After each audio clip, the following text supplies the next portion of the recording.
많은 사람들은요, 신앙생활을 누림으로 생각하지 않고 뭔가를 행하는 것으로 생각해요. 뭔가 내가 열심히 뭔가를 이루고 성취하는 것을 신앙생활이라고 착각하고 있어요. 그런데 여러분, 신앙생활은요, 누림이 먼저입니다. 그러니까 무엇을 누리느냐?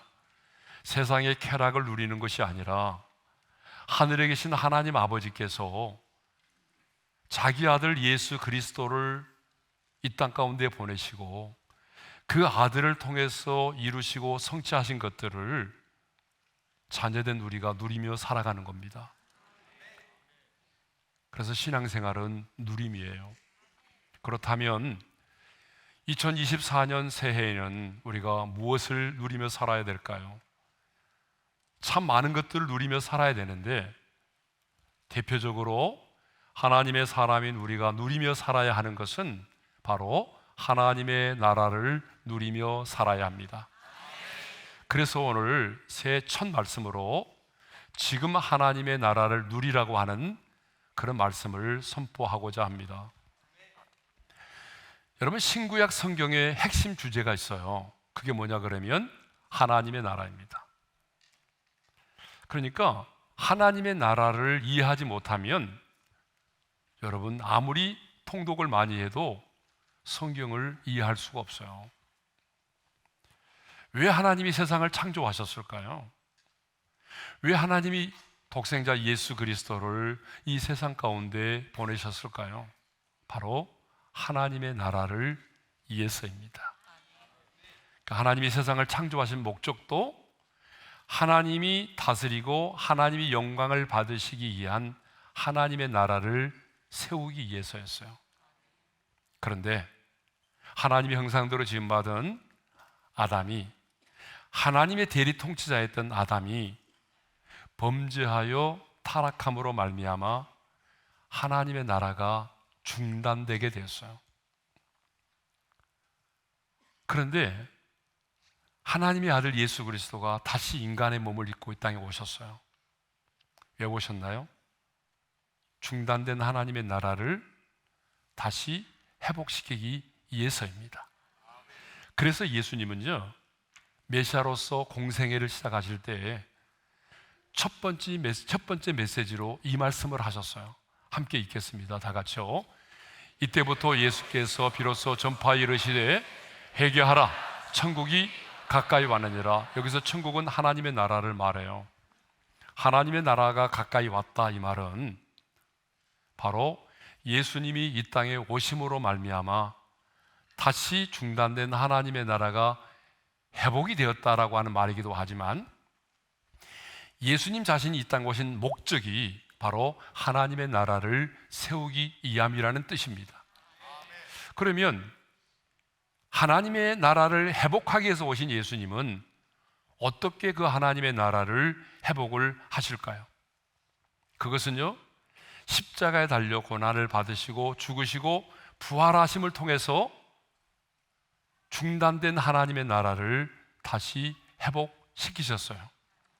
여러분, 사탄이 말이죠, 왜 우리 인간 가운데 군림하고 그리고 지배하게 됐나요? 사탄이 우리 가운데 군림하고 지배하게 된 것은 바로 우리 안에 있는 죄 때문에 그래요.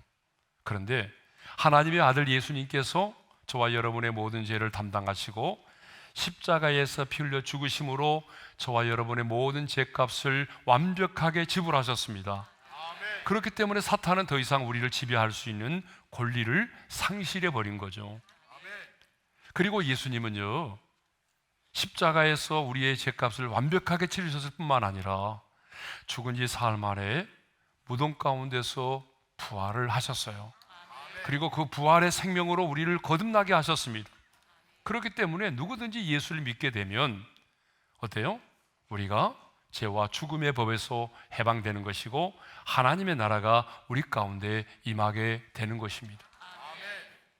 그래서 예수님이 십자가의 죽으심과 부활을 통해서 중단된 하나님의 나라가 다시 회복이 되었다는 것입니다. 그래서 예수님께서는요, 누가복음 11장 20절에 이렇게 말씀을 하셨어요. 다 같이요. 내가 만일 하나님의 손을 힘입어 귀신을 쫓아낸다면 하나님의 나라가 이미 너희에게 임하였느니라. 따라서 하겠습니다. 하나님의 나라가 이미 너희에게 임하였느니라. 앞으로 임할 것이다가 아니라 이미 임했다라고 말하고 있어요. 자, 여러분, 완성된 하나님의 나라는요, 예수님이 재림하심으로 이루어지는 거죠. 그렇죠? 그런데 하나님의 나라가 지금 우리 가운데 이미 임했다라고 주님은 말씀을 하셨어요. 그러면 하나님의 나라가 우리 가운데 임하면, 하나님의 나라가 우리 가운데 임했다라고 하는, 시작이 되었다라고 하는 그 증거가 뭘까요? 여러분, 하나님의 나라가 우리 가운데 임했다는 증거가 뭐냐 그러면요, 방금 주님이 말씀하신 것처럼 병든 자가 고침을 받고 귀신들이 떠나가는 거예요. 한마디로 말하면 회복이라고 말할 수 있어요. 회복. 그러면 왜 하나님의 나라가 임하면 귀신들이 쫓겨나고 병든 자들이 고침을 받을까요? 그것은 주님의 다스림, 주님의 통치가 임하기 때문입니다. 그러니까 하나님 나라의 본질은요, 병든 자가 고침받는 게 아니에요. 하나님 나라의 본질은 귀신이 나가는 게 아니에요. 그건 사인에 불과한 거예요. 하나님 나라의 본질이 뭐예요? 주님의 통치, 주님의 다스림입니다. 그러니까 빛 대신 주님께서 통치하시면 어떤 일이 벌어질까요? 어둠이 떠나가는 것은 너무나 당연한 거예요. 빛 대신 주님이 임재하시고 그분이 통치하기 시작하게 되면, 여러분, 빛이 임하는 만큼 어둠은 떠나가게 되어 있어요. 여호와 라파, 여호와 라파가 뭐예요? 치료하시는 하나님. 그 치료하시는 하나님이 통치하시고 다스리게 되면 어떤 일이 벌어질까요? 당연히 치유와 회복의 역사들이 일어나게 되는 거죠. 마귀의 일을 멸하시고 승리하신 그 주님이 통치하시고 다스리면 어떤 일이 벌어질까요? 수많은 악한 영들이 일곱 길로 떠나가는 역사들이 일어나는 것입니다. 그런데 중요한 것은요, 그 하나님의 나라가 이미 우리 가운데 임했다라고 말하잖아요. 이미 우리 가운데 임한 거예요. 근데 우리는 천국 하게 되면, 하나님의 나라에 하게 되면, 아, 내가 죽어서 장차 들어가게 될 미래의 천국만을 말해요. 여러분, 정말 우리가 장차 죽으면 하나님께서 우리를 위하여 예비해 놓으신 영광스러운 천국에 들어가게 되죠. 미래의 천국이 없다면 우리가 어떻게 신앙생활 하겠어요? 그런데 미래의 천국도 중요하지만 그 천국에 들어가기 전에 우리는 이 땅에서 지금 하나님의 나라를 누리며 살아야 한다는 것입니다. 지금 하나님의 나라를 누리며 살아야 돼요. 예? 장차 죽어서만이 아니라 지금 여러분의 삶의 현장 속에서 하나님의 나라를 맛보고 경험하고 누리며 살아야 됩니다. 여러분의 가정 가운데 하나님의 나라가 임하면 우리는 그 하나님의 나라를 누리며 살 수 있어요. 예? 신앙생활은 누림입니다. 그런데 하나님의 백성들이요, 하나님의 나라를 맛보지 못하고 이 사탄의 왕국만을 경험하면서 살아가고 있다는 게 문제예요. 여러분, 사탄의 왕국을 경험하며 산다는 게 뭐예요? 탐욕과 미움과 살인과 분쟁과 음란과 거짓이 난무하는 이 세상의 나라만을 경험하며 살고 있어요. 우리가 이 세상 속에 살아가면서 이 세상의 나라만을 경험하고 하나님의 나라를 맛보지 못하고 경험하지 못하고 누리지 못하고 살아간다면 그것처럼 속상하고 억울한 게 어디 있어요? 그래서 저는 2024년에 이 말씀을 듣는 모든 성도님들이 하나님의 나라가 내 마음에 임하고, 하나님의 나라가 여러분의 삶의 현장 속에 임하고, 하나님의 나라가 여러분의 가정 가운데 임해서 그 하나님의 나라를 맛보고 경험하며 풍성하게 누리며 살아가시기를 바랍니다. 그런데 지금 우리 가운데 시작된 그 하나님의 나라는 오직 성령 안에서만 이루어지는 나라라고 하는 거예요. 그래서 17절에 이런 말씀이 있습니다. 다시 한번 읽어볼까요? 다 같이요. 하나님의 나라는 먹는 것과 마시는 것이 아니요 오직 성령 안에 있는 의와 평강과 희락이라. 지금 우리가 이 땅에서 맛보고 경험할 수 있는 하나님의 나라는요, 오직 성령 안에서만 맛보고 경험할 수 있는 나라라는 거예요.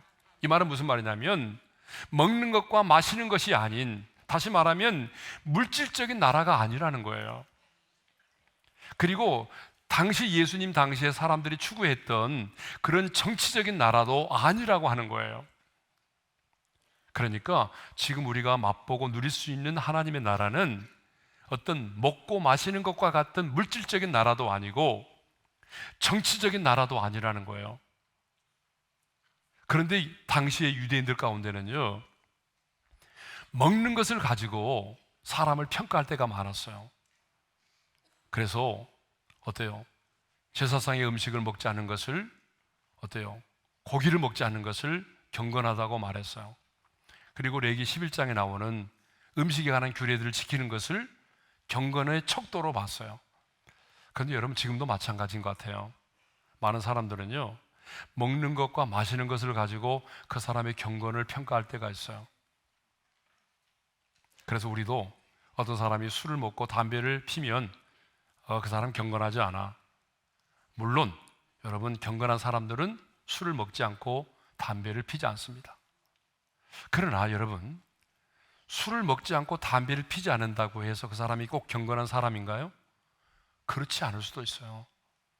여러분, 그러지 않아요? 주변에 보게 되면 오히려 술도 먹지 않고 담배도 피지 않은 사람이 더 고상하게 죄를 지는 사람들이 많아요. 더 이선적이고 더 가증스러운 죄를 지는 사람들도 있어요. 그러니까 여기서 말하고자 하는 것은 하나님의 나라는 먹고 마시는 것이 아니다, 물질적인 나라가 아니다, 정치적인 나라가 아니다, 성령 안에서 이루어지는 영적인 나라다. 그러므로 여러분, 하나님의 나라는요, 성령의 충만과 밀접한 관련이 있어요. 지금 우리가 이 땅에서 맛보고 경험할 수 있는 나라는 성령의 충만함과 아주 밀접한 관련이 있습니다. 그러니까 곧 성령의 충만함은 곧 하나님의 나라를 풍성하게 누리는 비결이 되는 거죠. 그래서 예수님은요, 바리새인들이 하나님의 나라가 어느 때에 임하나이까라고 물었을 때에 이렇게 말씀을 하셨습니다. 다 같이요. 하나님의 나라는 볼 수 있게 임하는 것이 아니요, 또 여기 있다 저기 있다고도 못하리니 하나님의 나라는 너희 안에 있느니라. 하나님의 나라가 어디 있다고요? 너희 안에 있느니라고 말씀하셨어요. 여러분, 왜 하나님의 나라가 우리 안에 있다라고 말씀하셨을까요? 그것은 성령님이 우리 안에 내주하고 계시기 때문에 그래요. 지금 우리가 맛볼 수 있는 나라는요, 성령 안에서 경험할 수 있는 나라예요. 그런데 성령님이 내 안에 계시잖아요. 그렇기 때문에 성령님이 내 안에 내주하고 계시기 때문에 어때요? 우리는 그 성령 안에서 하나님의 나라를 맛볼 수 있고 누릴 수 있는 것입니다. 그러니까 가장 먼저 우리가 경험되어야 될 하나님의 나라는 바로 밖이 아니라 내 마음입니다. 여러분의 마음속에 하나님의 나라가 임하기를 소망합니다. 그러면 성령 안에서 이루어지는 하나님의 나라는 세 가지 특성이 있는데, 첫 번째로 어떤 특성을 갖고 있느냐면 의로운 나라라고 하는 거예요. 의로운 나라. 그래서 17절 하반절에 이런 말씀이 있잖아요. 다시 한번 읽겠습니다. 시작. 오직 성령 안에 있는 의와 평강과 희락이라. 그러니까 우리 마음속에 이루어지는, 성령 안에서 이루어지는 하나님의 나라는 뭐라는 거예요? 의로운 나라라고 하는 거예요. 그러면 왜 하나님의 나라는 의로운 나라일까요? 그건 너무나 당연해요. 우리의 왕 되신 주님이 의로우신 하나님이시기 때문에 그래요. 의로우신 하나님이시기 때문에. 그래서 여러분, 시편 11편 7절에 이런 말씀이 있거든요. 다 같이요. 여호와는 의로우사 의로운 일을 좋아하시나니 정직한 자는 그의 얼굴을 배우리로다. 여러분, 우리의 왕 되신 주님이 의로우신 분이기 때문에 그분이 통치하고 다스리는 하나님의 나라는 의로운 나라일 수밖에 없어요. 그러면 여기서 말하는 그 의라고 하는 게 뭘까요? 세상 사람들이 말하는 의가 아닙니다. 진리의 말씀에 기초한 옳고 바른 것을 말하는 거예요. 여기서 중요한 것은 진리의 말씀에 기초한 옳고 바른 겁니다. 세상 사람들이 말하는 옳음과 그름이 아니에요. 예? 세상 사람들이 말할 때는 옳다고 하지만 하나님의 말씀에 비춰보면 옳지 않은 것들이 있거든요. 예? 그래서 우리는 하나님의 나라를 맛보고 경험하려면요, 내가 어떻게 해야 되죠? 의로운 삶을 살아야 돼요. 의로운 삶을 살기 위해서는요, 죄를 미워해야 돼요. 그리고 죄와 타협해서는 안 돼요. 우리가 불의와 타협하지 않고 살아가게 되면 어떻게 되나요? 불이익을 당할 수 있어요. 왕따를 당할 수도 있어요. 손해를 볼 수 있다고요. 여러분, 왜 우리가 적당히 세상과 타협하며 살아가죠? 손해를 보지 않으려고. 손해를 보지 않으려고 타협하며 살아가는 거 아닙니까? 그런데 내가 세상과 타협하지 않고 죄를 미워하고 의롭게 살아가게 되면 여러분, 손해를 볼 수가 있어요. 그런데 손해를 보더라도 하나님의 백성의 누리는 어떻게 살아야 되죠? 죄를 미워하고 죄와 타협하지 않고 대세를 따르지 않고 진리를 따르며 살아야 되는 겁니다. 여러분, 동성애 문제가 앞으로 갈수록 더 심각해질 것 같아요. 이제 많은 사람들은요, 동성애 그 자체를 굉장히 긍정적으로 받아들여요. 지금 우리 10대와 20대를 만나보게 되면 우리가 생각하는 것과 다른 생각들을 갖고 있어요. 그리고 동성애를 굉장히 많은 매스컴들이 미화를 하다 보니까 굉장히 아름다운 것으로, 호기심 때문에 나도 한번 경험해 볼까? 그런 생각들을 많이 갖고 있어요. 근데 여러분, 아무리 세상의 사람들이요, 동성애를 추종하는 것이 대세가 되고 또 아름답게 미화가 될지라도 성경은 뭐라고 말합니까? 동성애는 죄라고 말하죠. 자, 여러분, 레위기 18장 22절의 말씀을 읽겠어요. 다 같이요. 너는 여자와 동침한 같이 남자와 동침하지 말라. 이는 가증한 일이니라. 그러니까 누가 뭐라고 해도 여러분, 동성애는 죄입니다. 창조의 질서를 깨뜨리고 가정을 무너뜨리고 사회를 병들게 하는 죄입니다. 그런데 그리스도인이라고 말하는 사람들이 하나님은 차별하지 않으신다며 동성애를 적극 옹호하고 나서는 사람들이 있어요. 물론 하나님은 모든 죄인을 사랑하십니다. 하나님은요, 모든 죄인을 사랑하세요. 그러나 하나님은 죄를 미워하십니다. 그렇다면 의롭다 하심을 얻은 우리도 하나님의 그 말씀을 따라서 죄인은 사랑하지만 그 죄를 미워해야 된다는 것이죠. 그 죄를 받아들여서는 안 된다는 것입니다. 성령 안에서 이루어지는 하나님의 나라는 의로운 나라입니다. 그런데 여러분, 왜 하나님의 나라를 여러분들이 누리지 못하며 살아갈까요? 그것은 내가 죄를 미워하지 못하고 적당히 세상과 타협하면서 살아가기 때문에 그렇습니다. 그렇기 때문에 하나님의 나라를 누리지 못하는 거예요. 여러분들이 오늘부터 한번 다짐해 보십시오. 그래, 나는 죄를 미워하고 불의와 타협하지 않고 그의 의를 구하며 살아가리라. 예수님도 그렇게 말씀하셨잖아요. 무엇을 먹을까, 무엇을 마실까, 무엇을 입을까 염려하지 말고, 그리고 이렇게 말씀하셨습니다. 다 같이요. 먼저 그의 나라와 그의 의를 구하라. 그리하면 이 모든 것을 너에게 더하시리라. 당장은 내가 불이익을 받고 손해를 보는 것처럼 보일지라도 내가 의롭게 살고 내가 죄를 미워하고 살고 그의 나라와 그의 의를 구하며 살아가면 하나님이 책임져 주신다는 겁니다. 예? 자, 두 번째로 성령 안에서 이루어지는 하나님의 나라의 두 번째 특징은 뭐죠? 평강의 나라라고 하는 거예요. 평강의 나라. 17절 하반절에 보니까 오직 성령 안에 있는 의와 그 다음 뭐라고 그랬어요? 평강과 그랬잖아요. 자, 여기서 평강은 헬라어로는요 에이레네를 말하고 히브리어로는 샬롬이라고 합니다. 그런데 이 에이레네 샬롬은요 결코 땅에 속한 평안이 아닙니다. 하늘로부터만 임하는 평안이에요. 죽었다 깨어나도 세상에 줄 수 있는 게 아니에요. 그래서 예수님께서도 요한복음 14장 27절에 이렇게 말씀을 하셨잖아요. 다 같이요. 평안을 너에게 끼치노니 곧 나의 평안을 너에게 주노라. 내가 너에게 주는 것은 세상에 주는 것과 같지 아니하니라. 여러분, 이 말씀은 무슨 말인가 하면 내가 너에게 주는 평안은 세상은 죽었다 깨어나도 줄 수 없다 그 말입니다. 아무리 많은 돈을 가져도, 아무리 좋은 집에 살아도, 아무리 좋은 차를 몰아도, 아무리 좋은 뷰가 있는 그런 정말 아름다운 집에서 살고 있어도 절대로 이 평안은 줄 수 없다는 것입니다. 여러분, 왜 그럴까요? 두 가지 이유 때문에 그렇습니다. 첫 번째 이유는 평강은요, 하나님과 화목한 자만이 누릴 수가 있어요. 저와 여러분 예수 믿기 전에 하나님과 여러분과의 관계가 어떤 관계인지 아세요? 온수된 관계라고 말하잖아요. 온수된 관계. 여러분, 하나님과 온수된 관계에 있으면요, 그 사람의 마음에는 평안이 없습니다. 사람과의 관계도 마찬가지예요. 여러분, 사람과의 관계도 누구하고 온수를 한번 맺어보십시오. 그 사람 만나고 싶지 않아요. 그 사람 만나는 거 불편해요. 선교사 영성 수련을 하려고 이제 선교사님들에게 이 사실을 알리고 이제 접수를 받고 있는데요, 어떤 일이 일어나는지 아세요?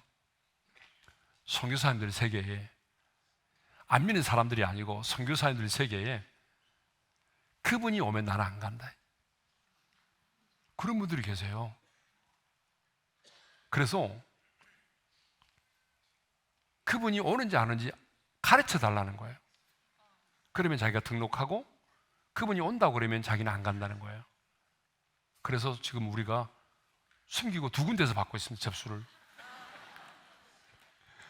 여러분, 선교사님들이 그래요.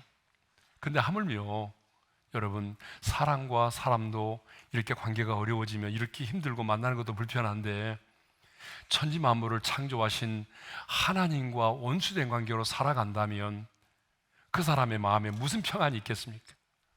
그러니까 하나님과 화목하지 않은 사람은 절대로 평안을 누릴 수가 없어요.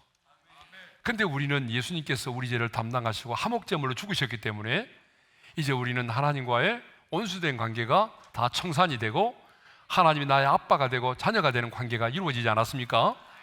두 번째로는요, 죄와 죽음의 법에서 해방된 자만이 이 평안을 누릴 수가 있기 때문에 그래요. 우리 인간의 가장 근본적인 두 가지 문제가 뭐예요? 죄와 죽음의 문제죠. 이 죄와 죽음의 문제가 우리 인간이 해결해야 될 가장 근본적인 문제거든요. 내가 병에 걸렸다, 내 자녀가 이번에 떨어졌다. 여러분, 이것은요 큰 문제가 아닙니다. 사실 가장 큰 문제가 뭐냐면 죄와 죽음의 문제입니다. 이 두 가지 문제를 해결하지 못하면 누구도 이 평안을 누릴 수가 없어요. 근데 우리는 예수를 믿음으로 말미암아 여러분 죄와 죽음의 법에서 해방되지 않았습니까? 예수님이 내 모든 죄를 십자가에서 해결해 주셨고 부활하사 그 생명으로 나를 거듭나게 해주셨기 때문에 우리는 죽음에서 해방된 것입니다. 그러니까 예수를 믿고 하나님의 자녀가 된 모든 사람들은 이 평안을 누릴 수가 있는 것이죠. 제가 늘 여러분들에게 말씀드렸지만 평안이 없는 축복은 축복이 아닙니다. 여러분들이 아무리 좋은 집에 살아도요 평안이 없다면 그 축복입니까? 여러분, 수십억의 연봉을 받는다고 해봐요. 근데 저녁이면 잠을 자지 못하고 두려워 떨고 있다면 그게 여러분 축복입니까? 평안이 없는 축복은 축복이 아닙니다. 저는 2024년 우리 성도님들의 마음속에 세상에 줄 수 없는 주님이 주시는 하늘로부터 임하는 이 놀라운 평안이 충만하기를 축원합니다. 네. 여러분, 스데반 집사를 보십시오. 이 스데반 집사님이요 공회원들에게 잡혀가지고 끌려왔잖아요. 여러분, 공회원들이 지금 스데반을 죽이려고 끌고 왔어요. 그런데 성경은 그 모습을 이렇게 말하고 있어요. 그 얼굴이 어떤 얼굴과 같다? 천사의 얼굴과 같다라고 말해요. 여러분, 이쯤 되면은요 끌고 온 사람들이 더 힘들지 않겠어요? 끌고 온 사람들이 얼마나 두려워 떨었겠어요. 여러분, 그러잖아요. 죽이려고 끌고 왔는데 이 정도 되면은 막 얼굴이 새파랗게 질리고 지금 덜덜덜 떨고 있어야 되는데 얼굴이 천사 같아요. 돌에 맞아 죽어가면서 이런 기도를 하잖아요.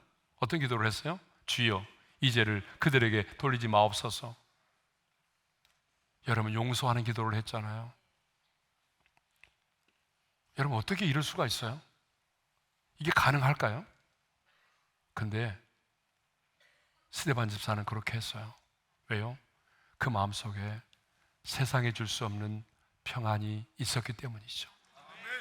세상에 줄 수 없는 하나님이 주시는 놀라운 평안이 있었기 때문입니다. 우리 주변을 보십시오. 얼마나 많은 사람들이요, 분노를 가지고 살아가는지 모릅니다. 요즘에는요, 꼬맹이들을 만나도 분노가 있어요. 아이들에게도 막 분노의 감정이 있더라고요. 자기를 쉬지 않게 한다고. 쉬지 않고 그냥 계속해서 하고 보낸다고. 아이들에게도 분노의 감정이 있어요. 직장 상사에 대한 분노의 감정, 부모에 대한 감정, 분노의 감정, 잘 사는 사람들에 대한 분노의 감정, 성공한 사람들에 대한 분노, 자기 자신에 대한 분노. 근데 여러분, 하나님은요, 저와 여러분이 그 분노의 감정을 품고 이 땅을 살아가기를 원하지 않습니다. 이 시대가 어떤 시대예요? 분노가 조절되지 않는 시대라고 말해요.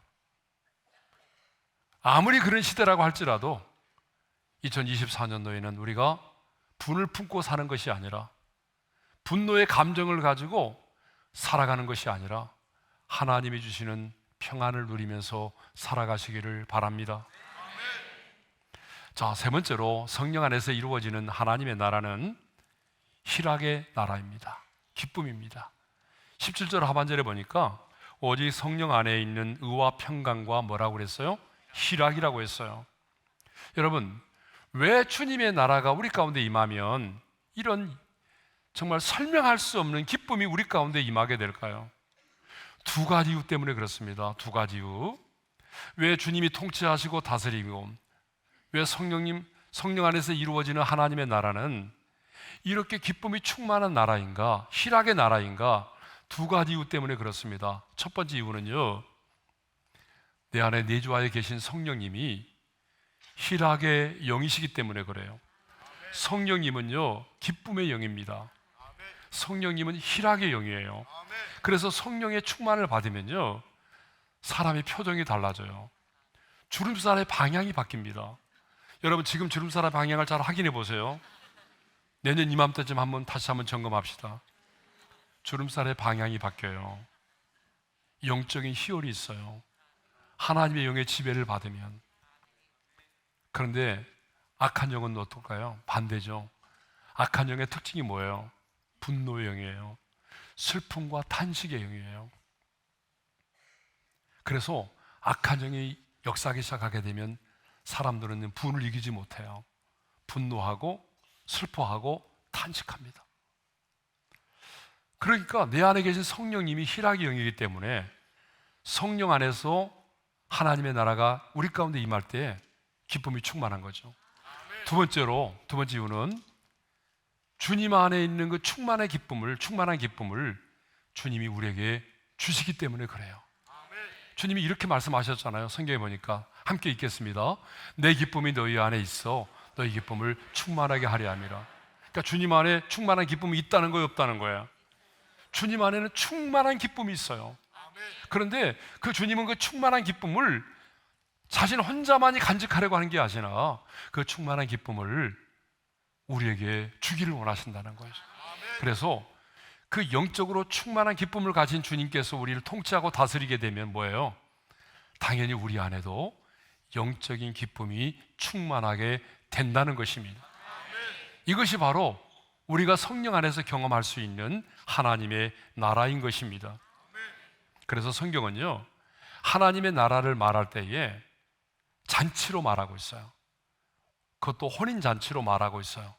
자, 성경 구절을 한번 읽어볼까요? 다 같이요. 천국은 마치 자기 아들을 위하여 혼인잔치를 베푼 어떤 임금과 같으니. 자, 주님이 그렇게 말씀하셨잖아요. 또 요한계시록 19장을 보게 되면 천사가 이렇게 말해요. 다 같이요. 어린 양의 혼인잔치에 청함을 받은 자들은 복이 있도다. 자, 예수님도 공생애를 시작하실 때 첫 번째 기적을 어디에서 행하셨나요? 가나의 혼인잔치에서 행하셨습니다. 왜 이렇게 하나님의 나라 천국을 잔치로 비유할까요? 먹을 게 많다 그런 얘기가 아니에요. 잔치로 비유하는 이유는 뭐냐면 그만큼 하나님의 나라는 기쁨이 충만하다는 것입니다. 최고의 기쁨이 있다는 거예요. 자, 사랑하는 성도 여러분, 이제 2024년 새해를 맞이했습니다. 2024년 이 새해를 맞이했는데, 새해를 맞이하는 우리 마음속에 하나님의 나라가 임하기를 원합니다.